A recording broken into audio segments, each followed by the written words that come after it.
আজকের এই এপিসোডটা বাধ্য হয়ে করতে হইল, কারণ শুনলাম ডাকসু একটা খুবই খারাপ কাজ করেছে। খোঁজ লাগাইলাম, দা সার্চ কি খারাপ কাজ করেছে দেখলাম।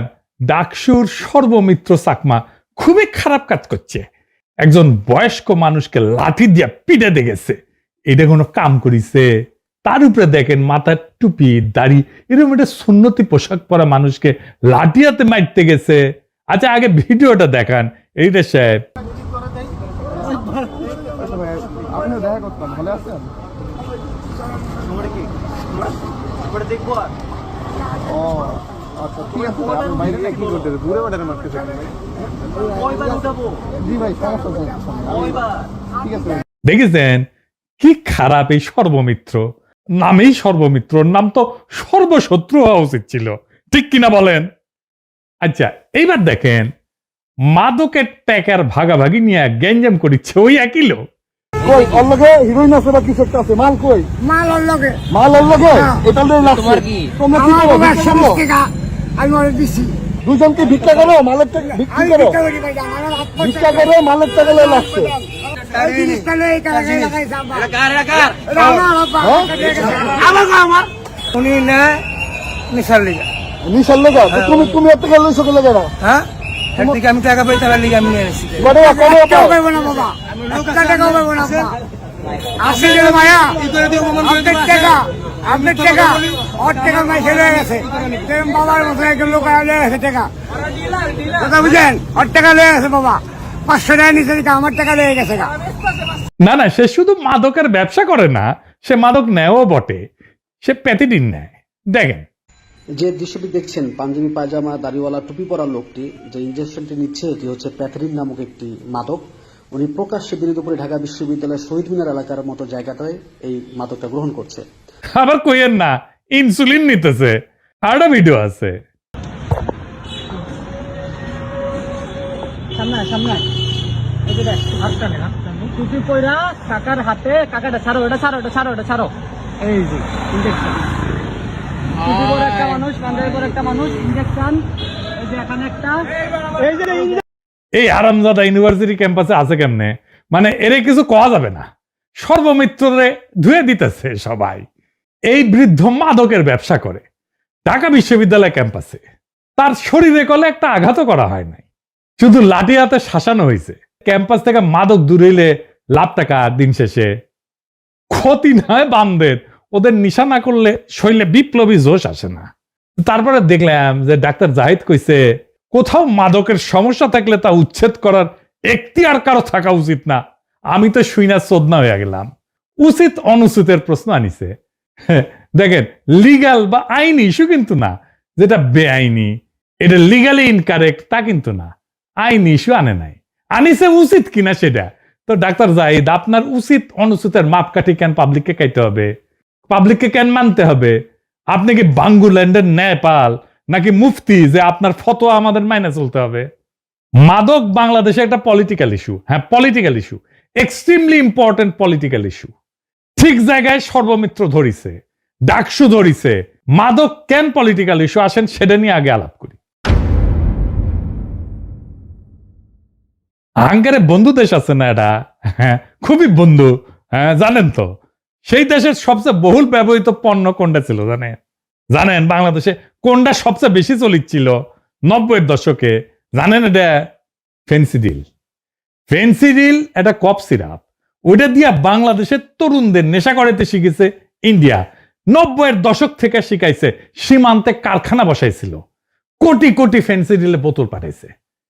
এটা কি রাষ্ট্রীয় পৃষ্ঠপোষকতা ছাড়া হয়? হয় না। হ্যাঁ গরু অ্যাসপার দেয় না, ফেন্সিডিল আছে জাকে জাকে জাকে জাকে। কেন ফেন্সিডিল কেন? ফেন্সিডিল খাইছেন কখনো? খান নাই না?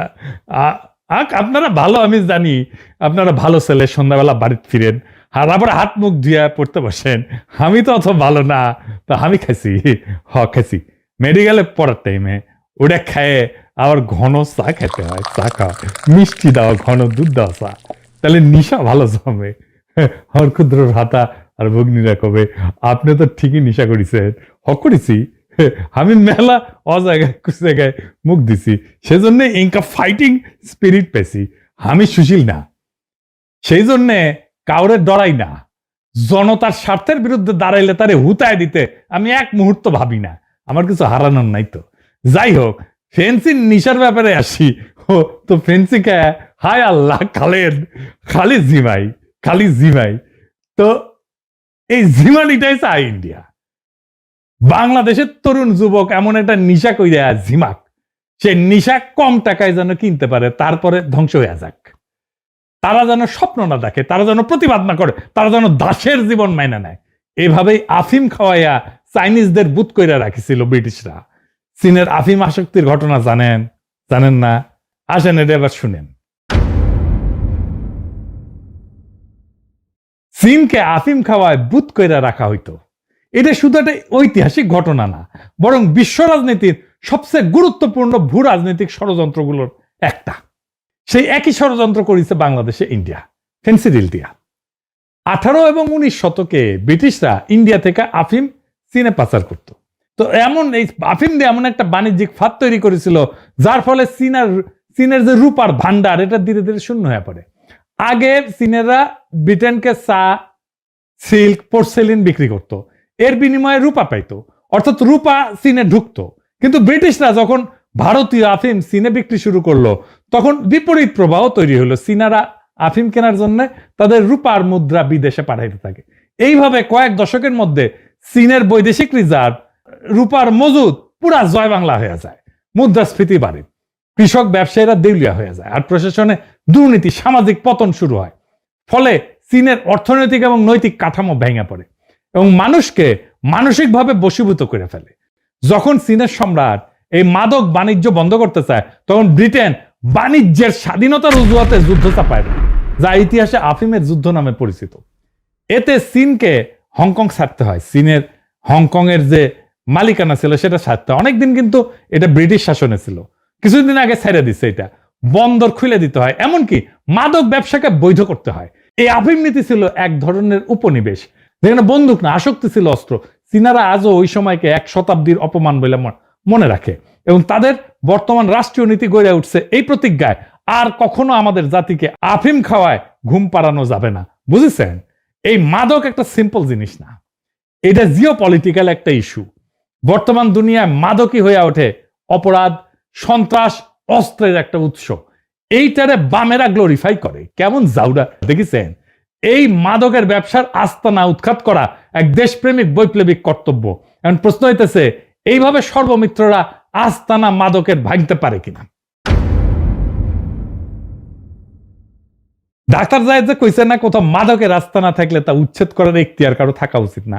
এইটা আপাতভাবে আইনের শাসন রক্ষার যুক্তি মনে হইলেও বাস্তবে এটা একটা বিপজ্জনক সামাজিক নিষ্ক্রিয়তাকে উৎসাহ দেওয়া হয়।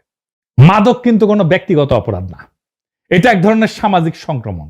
যেখানে একটা এলাকায় মাদকের আস্তানা তৈরি হয়, সেখানে অল্প সময় স্কুল পড়ুয়া থেকে শুরু করে রিক্সা চালক সবাই জড়ায় পড়ে। তাই মাদকের প্রতিরোধ শুধু পুলিশের কাজ না, পুলিশ এটা পারবেও না একা, সমাজকে আগায় আসতে হয়। তার মানে নাগরিক প্রতিবাদ, সামাজিক বয়কট, প্রকাশ্যে চিহ্নিতকরণ, এই সমস্ত আইনি না, এই সমস্ত পদক্ষেপ এবং সামাজিক উপায় কিন্তু কার্যকর।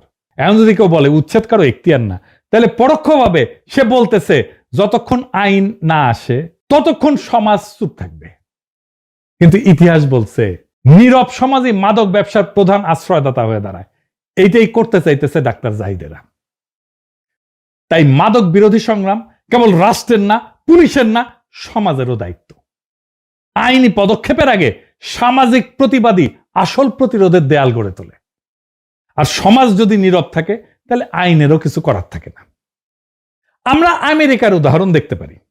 আমাদের আমেরিকার উদাহরণ দেখলে সুশীলেরা তখন একটু নইরা চইরা বসে আর কি, আমেরিকার যেহেতু হয়েছে তাহলে ঠিকই হয়েছে, তাই না?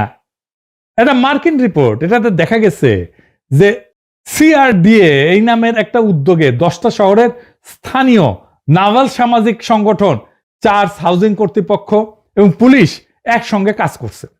মাদকের সমস্যায় আক্রান্ত এলাকায় প্রতিবেশীরা সক্রিয় হয়ে মাদকের আস্তানা চিহ্নিত করছে এবং রিপোর্ট করছে, নিয়মিত সমিতির মিটিং করছে এবং সামাজিক রেসপন্স কমিটি গঠন করছে।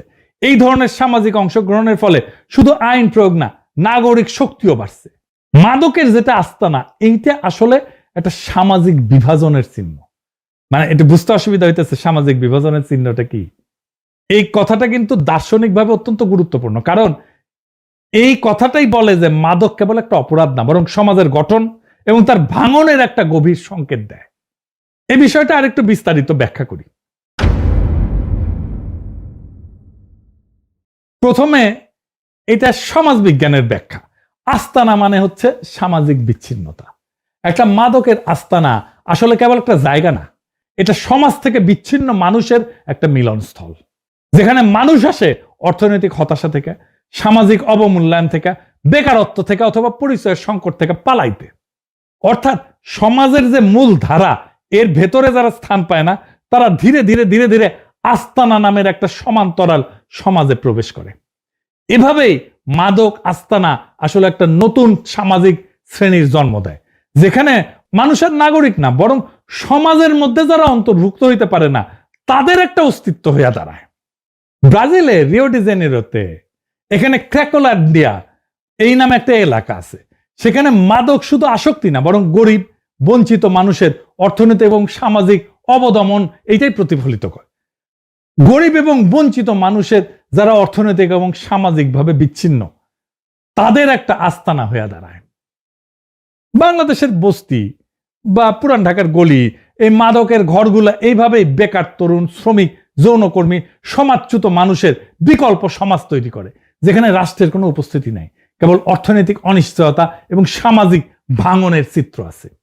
সমাজ বিজ্ঞানী লোইক ওয়াকা উনি বলছিলেন, মাদকের আস্তানা সামাজিক পতনের কারণ না, বরং এইটা সমাজ যাদেরকে ত্যাগ করছে তাদেরই একটা প্রকাশ।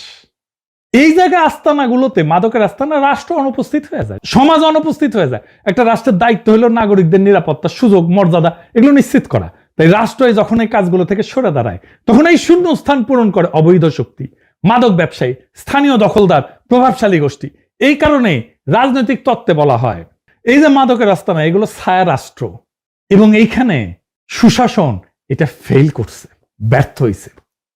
মেক্সিকো, কলম্বিয়া, এগুলোর কথা শুনছেন না? মাদক চক্র এখানে দারুণ শক্তিশালী। এরা শুধু অর্থ উপার্জন করে না, বরং স্থানীয় প্রশাসনের বিকল্প সরকার হয়ে দাঁড়ায়, আইন প্রয়োগ করে, নিরাপত্তা দেয়, এমনকি সামাজিক সাহায্যও করে। তার মানে মাদকের আস্তানা মানে হইল রাষ্ট্রের ব্যর্থ উপস্থিতি, যেখানে আইন, কল্যাণ, নৈতিক কর্তৃত্ব বিলুপ্ত হয়ে যায় রাষ্ট্রের। এখানে রাষ্ট্র নাই হয়ে যায়। এই জায়গায় জনগণ রাষ্ট্রের প্রতি আস্থা হারায় এবং সমাজ দুই ভাগে বিভক্ত হয়, রাষ্ট্রের দ্বারা সুরক্ষিত নাগরিক এবং রাষ্ট্রের বাইরে বেঁচে থাকা নাগরিক। এই বিভাজনই মাদকের আস্তানার প্রকৃত রাজনৈতিক অর্থ। ফরাসি দার্শনিক মিশেল ফুকো এবং জর্জিও আগাম্বেন দুজনেই বলছেন, আধুনিক রাষ্ট্র সমাজের কিছু মানুষকে বর্জিত বা নগ্ন জীবন অবস্থায় ঠেলে দেয়, এক্সক্লুডেড বা বেয়ার লাইফ বলছে। তাদের কোনো সামাজিক মর্যাদা বা রাজনৈতিক মূল্য থাকে না, তারা কেবল বেঁচে থাকে, কিন্তু নাগরিক না। মাদকের আস্তানা এই নগ্ন জীবনের ভৌগোলিক প্রতীক। এখানে মানুষ আইনি বা সামাজিক স্বীকৃতি হারায়, এক ধরনের সমাজ বিচ্ছিন্ন অস্তিত্বে নেমে আসে। তারা রাষ্ট্রের শাসনের বাইরে, কিন্তু নজরদারির ভিতরে তারা একসঙ্গে অদৃশ্য এবং নিয়ন্ত্রিত। এই কারণে ফুকো বলছিলেন, যখন ক্ষমতা নিজেকে এখান থেকে প্রত্যাহার করে নেয়, তখন এখানে মাইক্রো পাওয়ার, ছোট ছোট ক্ষমতা এখানে উদ্ভব ঘটে। মাদকের আস্তানা সেই নতুন মাইক্রো পাওয়ার, ছোট ছোট ক্ষমতা, যেখানে রাষ্ট্র নাই, কিন্তু ভয়ের অভ্যাসের এক নতুন শৃঙ্খলা জন্ম নেয়। তাই এই মাদকের সমস্যাকে কেবল আইন দিয়ে দমন করা যায় না, এটার বিরুদ্ধে লড়াই মানে হলো সমাজে এদেরকে পুনরায় অন্তর্ভুক্ত করা, সম্মান, পুনর্গঠন এবং অর্থনৈতিক পুনর্বাসন। ছাত্রদলের জিএস প্রার্থী আমাদের সকলের প্রিয় হামিম সর্বমিত্রের ভিডিও শেয়ার দিয়ে বলছে, এটা ডাকসুর কাজ না, উচ্ছেদই ডাকসুর কাজ। হামিম, পুনর্বাসনের কাজ সরকারের, কিন্তু রাষ্ট্রের বাইরের এই মাদকের ছায়া রাষ্ট্রকে আমরা চুরমার করে দেব। শুধু ডাকসুতে না, পাড়ায়, মহল্লায় মাদক উচ্ছেদ কমিটি গঠন করতে হবে। মাদকের আস্তানা ভেঙে চুরমার করে দিতে হবে। যারা এর প্রতিবাদ করবে, সুশীলতা দেখাইতে, তাদের শাটার হাড্ডি ভেঙে দিবেন। যদি মনে করেন মুরব্বী সুশীল, তাহলে আপাতত লিস্টি করে রাখেন, আমি দেশে ফিরলে নিজের হাতে হোগার বাটাম খুলে নেব। আমাদের আর অপেক্ষা করার সময় নাই, আমাদের নীরবতা এখনই ভাঙতে হবে। মাদকের আস্তানা শুধু একাধিক অপরাধীর ঠিকানা না, এটা আমাদের সন্তানদের স্বপ্ন, আমাদের লোকালয়ের মর্যাদা, আমাদের দেশের ভবিষ্যৎ কেড়ে নিতেছে। ডাকসু হোক, পাড়া কমিটি হোক পুলিশ হোক, শিক্ষক হোক, সবাই মিলে স্পষ্ট একটা বার্তা দিতে হবে, মাদকের সমাজে স্থান নাই। এটা শান্তিপূর্ণ কিন্তু অনর লড়াই, মাদককে সামাজিকভাবে নির্বাসিত কইরা সমাজকে পুনরায় অন্তর্ভুক্তির পথে নিয়ে যাওয়ার একটা লড়াই। আফিমের মতো আমাদের ফেন্সিডিলের দাস বানানো যাবে না। মাদকের বিরুদ্ধে আমাদের লড়াই চলবে, সর্বমিত্রদের লড়াই চলবে, তাদেরকে যারাই থামাই দিতে আসবে তাদের বিরুদ্ধে আমাদের লড়াই চলবে। ইনকিলাব জিন্দাবাদ।